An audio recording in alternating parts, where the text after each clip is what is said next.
Para deputado, para filho de presidente, para quem quer que seja, não pode ter nenhum tipo de blindagem, para cada pessoa, para cada um desses personagens e para qualquer cidadão tem que ser garantido os direitos da ampla defesa e do contraditório.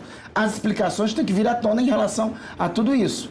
E é importante destacar, Capelli, que isso que tu estás falando é de uma investigação ocorrida nesse governo. O que tu estás falando é de um processo de investigação que só ocorre graças à autonomia da Polícia Federal. O que você está falando é de um processo de investigação que só ocorre porque o Ministério Público tem autonomia para conduzir as investigações. E veja, neste governo não tem ninguém com fala pública dizendo que vai trocar superintendente da Polícia Federal, que vai trocar agente da Polícia Federal, que vai trocar diretor da Polícia Federal para blindar sobre investigações. Essa investigação, esse é um segundo esquema que nós estamos começando a falar aqui. O esquema do Banco Master. Veja, não foi nas contas de Lula, de campanha presidencial, que foi depositado 3 milhões de reais do Banco Master, do senhor Zetel. Foi na conta de Jair Bolsonaro. Não foi na conta de nenhum candidato nosso que foi depositado 2 milhões de reais de contribuição de campanha. Foi na conta de Tarcísio de Freitas. São dos personagens do outro lado que houve depósito de campanha. O Banco Master, antecessor, era Banco Máxima, né? Em 2016, 2017, era uma espécie de subbanco. Até 2018. Ninguém ouvia falar nisso. O nome, inclusive, era Máxima. O banco entra no sistema financeiro credenciado por Roberto Campos Neto. Esses dois esquemas, a raiz dos dois esquemas, esse ovo da serpente foi gerado, fecundado e foi parido durante o governo anterior. Começou, meu querido João Bosco. Hoje estou com ele, João Bosco, mais uma vez aqui comigo, salvando no blá blá blá.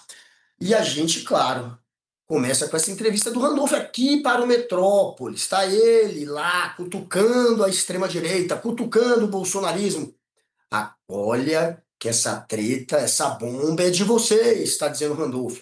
Não vem querer jogar no colo do governo. Foi gestado durante um período de Roberto Campos Neto na presidência do BC. Tem o Tarcísio e o Bolsonaro recebendo dinheiro do Vorcaro para a campanha. Tem até jatinho emprestado para fazer campanha, com o Nicolas viajando nele. E tá aí o Randolph, meu querido João Bosco. Será? Quem é que está vencendo a briga da narrativa?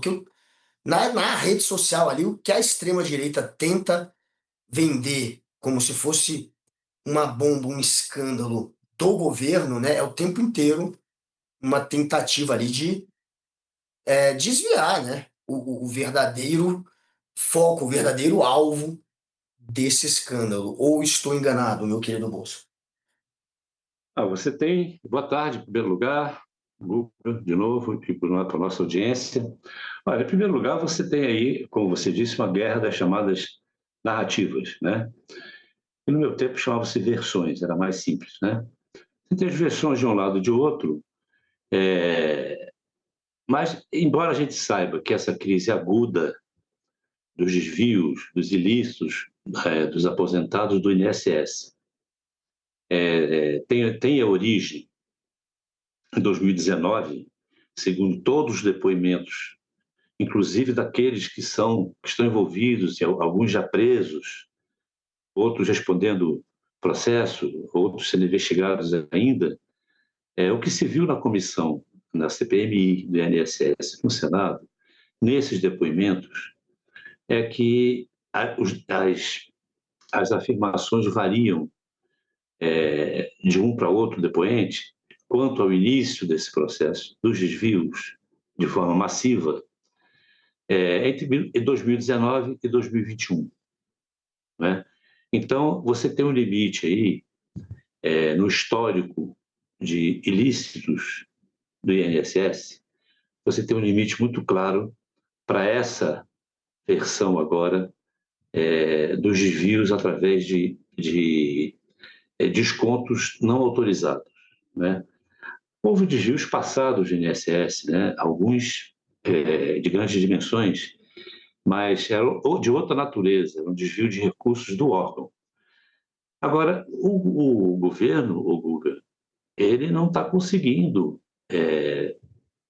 consolidar essa eleição. Não é? A ideia que se tem é de que a oposição está sendo mais competente em passar a ideia de que isso é uma coisa do governo, que esse governo está envolvido com essas falcatruas, não é?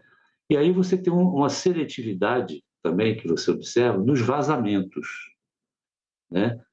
Tem mais vazamento de frações das investigações que geram apenas especulações ou possibilidades de envolvimento de A, B ou C, tem mais vazamento desse tipo de informação, que é muito manipulado pela oposição, do que fatos concretos, não é? Você vê que agora, lá no Amapá, a Polícia Federal deu um flagrante de saque vultoso de uma quantia que tem origem nesses desvios. Isso não tem saído em desfavor da oposição e em favor do governo, embora esses fatos estejam já apurados pela Polícia Federal. O que está vazando são coisas do tipo: o Lulinha movimentou 19 milhões. Mas não tem nenhum vínculo com o INSS, não tem ali aparentemente nenhum movimento desonesto ou, enfim, ilegal, mas isso faz muito barulho, muita espuma, e a oposição está conseguindo fazer isso, não é? O governo precisa melhorar essa performance dele, no sentido de mostrar com mais clareza, com mais competência, com mais precisão, né? Quem é que está de fato envolvido com a questão do INSS e com o Banco Master, principalmente. Porque, pelo que se sabe, o Banco Master pega muita gente do outro lado, e pouca gente, se tiver residual, que você possa dizer que tem um vínculo com a esquerda. No entanto, a impressão que fica é que o governo é que está por trás disso, porque a oposição explora com muita competência o fato de o Lula ter recebido o Daniel Vorcado, embora ele tenha recebido com testemunhas, não é? E tenha dito que quem iria resolver o problema era o Banco Central, como de fato resolveu tecnicamente da forma que era preciso resolver. No entanto, isso não prevalece, fica a ideia de que o presidente teve uma relação promíscua ao receber o Daniel Vorcado. E, no entanto, a gente vê que o presidente do BC, Roberto Campos Neto, da época, foi omisso em relação ao Banco Master, não é? A gente vê que o governador do Distrito Federal, Ibanez Rocha, fez o que pôde para que houvesse a compra do Master pelo BRP. Enfim, uma série de outros envolvimentos que não tem sido suficiente, o governo não tem sabido usar a base do governo para fazer o mesmo barulho. Então, vamos ver aí como é que o governo vai se comportar daqui para frente, que ele precisa tomar essa dianteira. Essa entrevista aqui do nosso líder do governo, Randolph, você vê que é uma entrevista de quem está na defensiva, se explicando, né? A oposição tem conseguido fazer isso, botar o governo para se explicar de algo que ele não está envolvido.